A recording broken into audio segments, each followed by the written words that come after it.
Now, here we are late at night in an incredible castle. It is Kielder Castle, the darkest castle in Great Britain, it's proud to say, in the biggest man-made forest in all of England. And the man who pretty much owns all of it is Alex here. Alex, thank you very much for letting us come back. Great to see you too. Now, you've got major reparations happening here. When can people get back in and take part in it? So we've been through quite a journey, everybody in the countryside, with COVID-19 happening. The castle shut in 2019, quite dramatically, when government gave the instruction that it must happen. The lady operating the cafe, Yvonne, who'd been here for 23 years, who actually would not work here on her own at night. No, I know that. Refused. We talked to her. Yeah, refused.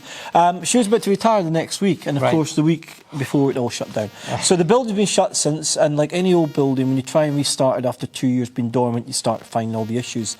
We did have a plan to start renovation work. That's gone through a journey, as it always does. We find there's bats in the building, all sorts of things. We then find the electrics have got problems. So the great news is we've got the electric fixed. We're going to be doing some major works on the ground floor this September, reopening in 2023.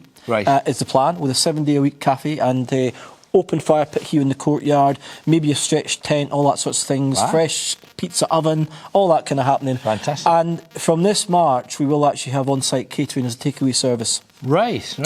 Done that for the last 2 summers, and that's been really popular.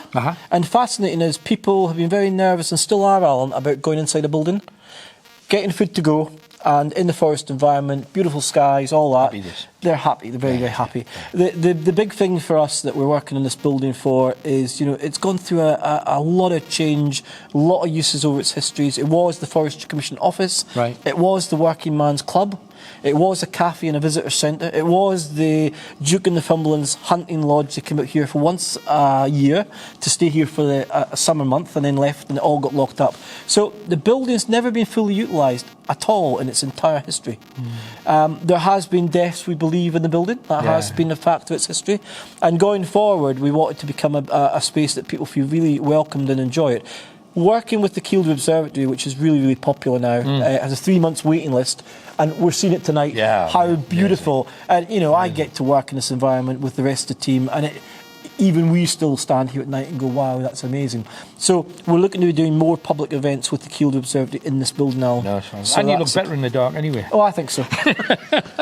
But you were telling me about something that is a world first. This osprey thing that's going on at the moment. Yeah, so it's really fascinating that ospreys have came back to Northumberland about 2009. They had been, you know, they disappeared off the radar completely in the north of England. And we've now, over that period of time from then till now, we've now got the largest natural colony of ospreys in the UK here at Kielder, with 7 sets of breeding pairs. That's ridiculous.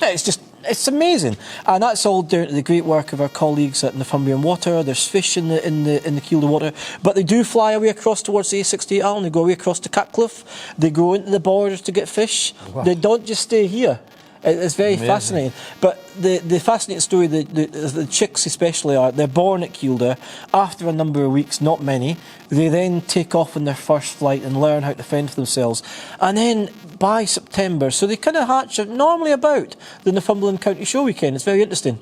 If you're at the Northumberland County Show, we're always kind of waiting on the news coming through, has the first chick hatched and all that. But you were saying there could be as many as 21 chicks this year? Up to 21 chicks is possible. We've never done that yet, because obviously nature's a pretty fickle thing. Sometimes one gets kicked out of the nest by accident from the top of the tree. That's the end of it. Other birds of prey try and come in and attack. And of course, it wouldn't be Kielder without changeable weather and winds. And we've seen that here recently with Storm Arwen. And the very precarious site at the top of a tree, and you know, if we get half of them chicks away, but I mean, that's just adding to the 7 that you've got. That's all. It's amazing. Bottomless pit. But by September, remember they were born sort of the end. They turn into chicks by about the last week in May. Do bear in mind they're flying off to Africa by September. The whole thing is incredible. But you're also, although the building's closed, you're going to be open for ghost hunting parties here. Yeah, reopening for that. We're really pleased about that. The building, like I say, was shut for 2 years, all the COVID restrictions. We will be reopening this year for all sorts of events, mountain bike events, car rallies, etc. And actually, we've always had a good support on what goes on at night in the building, and we're going to certainly reopen to that, because we know that people have been really keen to come back. So therefore, and enjoy the building. But if you guys want to come in and say, now, we've got stories from way back, from long before the hunting lodge was built in 1775. We've got stories going hundreds, if not thousands of years earlier than that, as what was going on here. Because the pagans in the Dark Ages used to call where Kielder was, and pretty much almost up to the habitation, the Great Green, because it was just nature.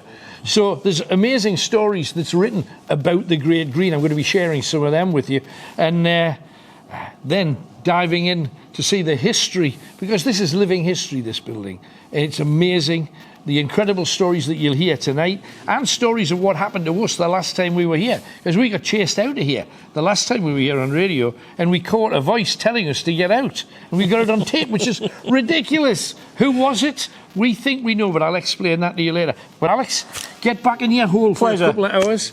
Leave us to our own ends. Look after yourself. We will, man. Thank you very much. Take care. Superstar. Talk to him about joining a ghost hunt here. He'll look after you. Big style. Thanks, Alex. Take care.